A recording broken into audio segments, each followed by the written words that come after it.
everyone, today I've got a quick tutorial for you. I'm going to be showing you how to disable notifications here in Windows 11. The pesky pop-ups that pop up in the corner of your screen, we'll show you how to turn those off. So let's dive right into it. So a couple ways to get into the proper area of the settings. You can head down to the bottom right hand corner where your clock is, and if you actually right click on it, you'll see an option here that says notification settings. You can go ahead and select that. Or if you want to go through the main settings option, head to your start menu. We're going to right click on it, not left click, but right click. And we'll go up to settings here and you can select that. And this will bring up your settings here in Windows 11. Now over on the left hand side, you'll see there's a whole bunch of different options. Make sure system is selected.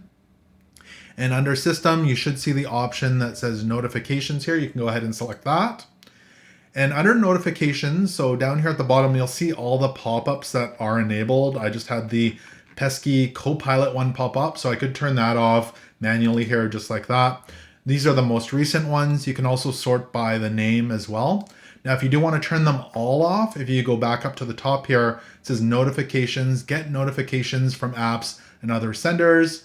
It's currently on. We can go ahead and toggle that off just like that. And all of those notifications are turned off here in Windows 11. Hope this quick tutorial helped you out. Make sure to hit that subscribe button. Thanks for watching. And until next time, take care.